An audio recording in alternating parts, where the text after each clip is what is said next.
欢迎乡亲继续收看《华视台语新闻杂志》。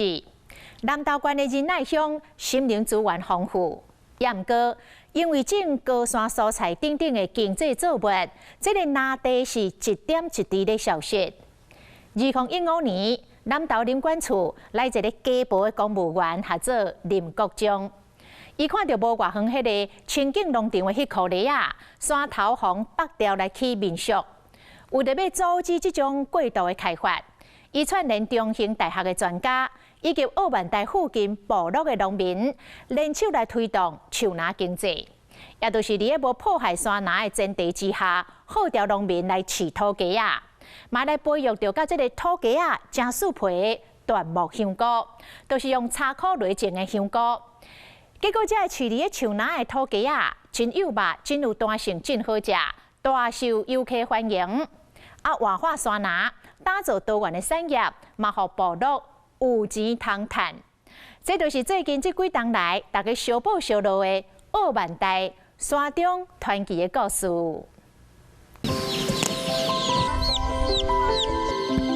他们是非常好的看草机，在果树下养哦，他们至少1年可以替我省8000块，我就不用请工帮我砍了。不破坏森林的情况下，里面做有适度的这些林下畜牧行为，可以兼顾到他们的生活、他们的生产，当然在生态上面也不会去偏废。那这个鸡给部落去做饲养哦，我们希望能够让这个鸡的血脉能够继续在台湾传承下去啦。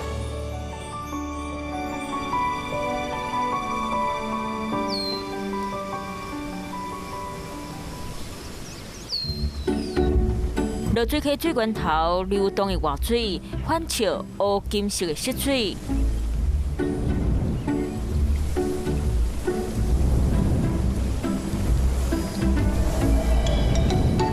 真爱乡的真爱川农产挖水的所在生活，田中一座搁一座的乌芒啊香菇苗，种真侪类香菇。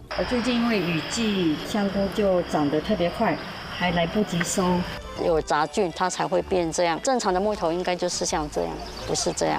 所以不是每一个木头都可以成功，有杂菌你就生不出香菇了。清爱村3个部落一直以来都有种椴木香菇的历史，像是我现在所在的松林部落，这里直到现在仍然有10多户人家在种椴木香菇。不过现在属于梅雨季节，并不是当地干香菇的主要产期，因此现在零零星星长出来的香菇都要把它给摘采下来。种椴木香菇在我们清爱村是历史很久了啦，几乎就是我们村民赖以为生。可是之前部落的人不敢种，因为有被林务局追过。因为以前种香菇都要去林务局砍木头，我们就是要去种香菇，一定要往深山，要往林班地去，然后他们林务局都会追我们。也有部落的人因为砍香菇木头被关的，也是有。所以那一阵子大家很讨厌林务局，是真的。林务局嘛是真侪部落民众真讨厌的单位，甚至佮用细林的3字来称呼。不过当地人嘴咧讲细林的已经渐渐含音变作是麻字，安奈变甲这尔吧，和南投林管处这个公务人员有关系。沿着头一起下，沿着头一起下，你不要用拉的，要这个头。2015年，南投林管处来一个家暴的公务人员，叫做林国忠，因为做工课抢在出入原乡部落，不过嘛慢慢发现，伫咧无偌远的清境地区，原来挖起的第14架线，路边起真侪观光民宿，山内树仔拢互撤掉。你会不会看那个清境那边，然后也会担心？也是会啊，多少还是会啊。租给平地人来种菜啊，那个就蛮多的。高丽菜、番茄、敏豆、节瓜，就短期的夏季蔬菜。因为观光乡、仁爱乡当地组成的原住民保留地，正做人来遮佚佗的所在，含种菜抢上起的提供地，煞渐渐变作省长山林的强番。不能完全怪罪在我们部落朋友身上，因为毕竟这是整个台湾产业的一个模式哈。因为台湾夏季不产蔬菜，如果不想进口的话，一定要在台湾的高山来生产所谓的这个短期蔬菜。为了经济收入的因素呢，所以可能部落会把周遭的一些林地，那慢慢的把它变成一些农地。在我们做森林保育的，在野生动物保育的这方面，会觉得说有一点可惜啦，有一种心痛。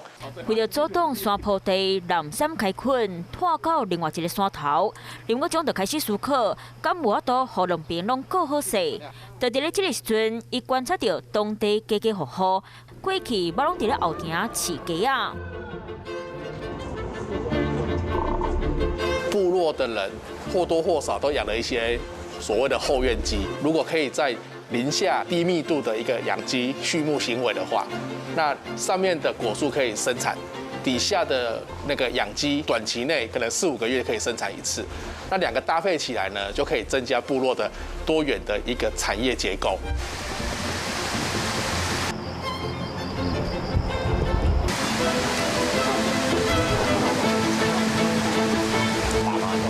伊伫咧想，若是伫咧森林这个遮饲土鸡啊，就有机会保护愈侪山林，同时兼顾着当地民众生活。林国忠找到实施土鸡保种计划40年的中兴大学，家己啉钱招海拔800公尺松林，吸引部落民众投资，嘛意外推动中兴红武1982饲土鸡的事业。我从来没有养过鸡，以前都是看妈妈他们在养的，纯粹就是要回来养老，然后就是开个小面店，然后就想说养个后院鸡，然后怎么知道说后院鸡一来就养到现在了。我就是轮养啊，上一批在那边养嘛，那这一批都会在这边养，让土地休息，要不然的话，你要是一直在这边养的话，这边永远都没有任何植物。它们是非常好的砍草机。他们比砍草机好用，他们至少1年可以替我省8000块，我就不用砍草啦，我就不用请工帮我砍啦，又施肥。开始养鸡之后，我这边的红肉里的果实都比较大颗。为什么叫1982？也就是在1982年，当时台湾的红羽的土鸡，老师回来的时候就从各地去收集，在中兴大学做了长期的一个育种的一个工作。它的好处就是这个品种，它因为生长的速度慢，它的环境的适应能力很好，所以我们是推荐这个鸡种给部落去饲养。鸡啊，刚个含母的人做伙饲，3地地轮流控制饲数量，不过就算是适合山顶放山的土鸡品种，同款互唔捌饲过鸡的何美兰有真侪挑战。那个时候是刚好就9月，很热，然后早上吹焚风，结果到了黄昏要来喂的时候，怎么那么安静？门打开，鸡是这样死掉一整片的。然后我也很紧张啊，隔天带了2只去学校，让老师解剖，结果是热衰竭，一次死掉400多只。我们其实最害怕说大量的死亡就是传染病，所以就紧急的请他把鸡送下来解剖，结果他是因为热情迫死掉的，所以其实也让我们觉得非常的不可思议哈，在养在800-900公尺的高山上面的话，然后一个中午2个小时的焚烘，你看到一个气候变迁对动物造成很大影响的一种大冲击。除了气候影响，通路嘛意外山形变数。第一批我们就进了1000只，自己想办法要把它解决后面的行销问题。那一年的那个冬天是个暖冬，枫叶都不红，红羽土鸡嘛。你看到这个鸡，突然在办公室我们就提起说，既然阿瓦达的枫叶不红，可是鸡很红啊，我们可不可以把它叫做阿瓦达枫红鸡？所以算起来也算因祸得福啦。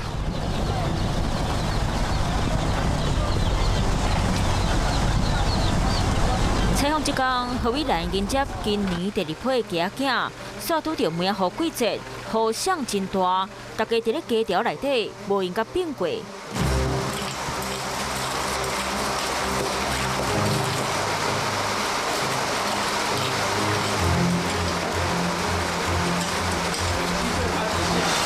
手不要割到。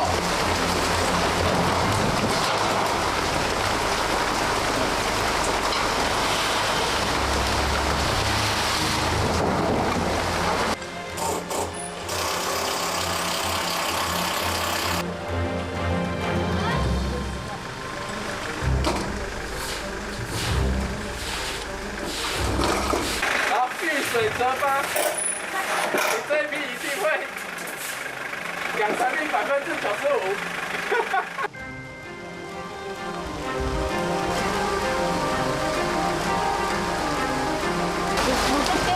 这边为准。对，这边先拉好。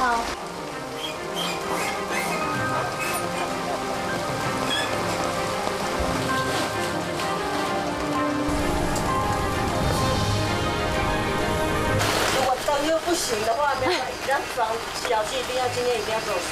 真的、啊？不然老板又有问题，对不对？他去接。本来乌妈妈鸡条到电火球啊，总规个烧了起来。星星点灯。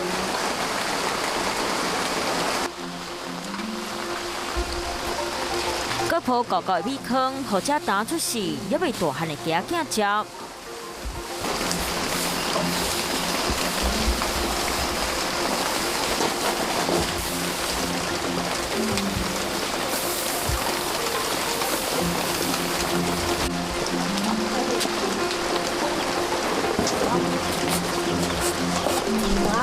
去拿去。一个25。再25。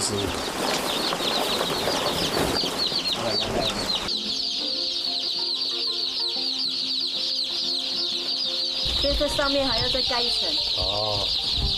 保温。去年有一批，我小鸡带回来的第一个晚上被那个黄鼠狼咬死400多只，所以之后会把小鸡的寮子会盖得比较密，就不要让它有缝隙，不要让动物跑进来。6坪大的鸡舍现在迎来1000只的小鸡。小鸡入住的第一天，他们会先靠近灯光取暖，接着慢慢学会喝水跟吃饲料，适应环境。大约1个半月的时间，他们就会向外探索。我晚上可能就是要起来个3、4次。如果说他们温度不够，那我就要加灯泡。那如果说太热，我就要灭灯泡这样。他们主要这个时候就主要是保暖了。布农族的何美兰本来伫咧台北做帮模，当来故乡饲鸡仔，就是因为有这个戆胆和热情，替家己创造人生路。第一批的时候，就是这个季节，我们这边就有那个红肉梨嘛。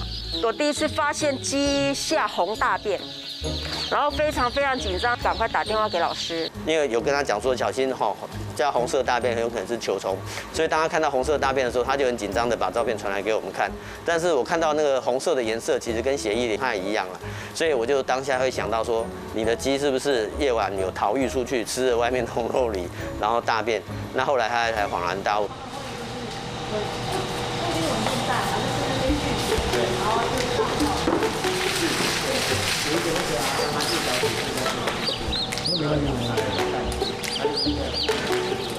原则上，目前部落的这个小鸡的来源都是从我们学校供应这个小鸡给部落，在做饲养。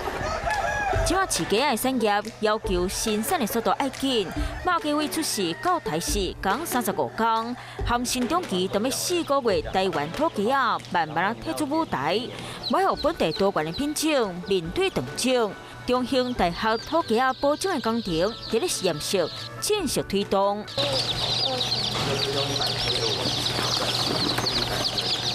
那我们帮他们打的疫苗是马利克，这疾病的话，它发生率大概是在它8周、9周的时候才会发生，然后它死亡率可以到40%到50%，很可怕。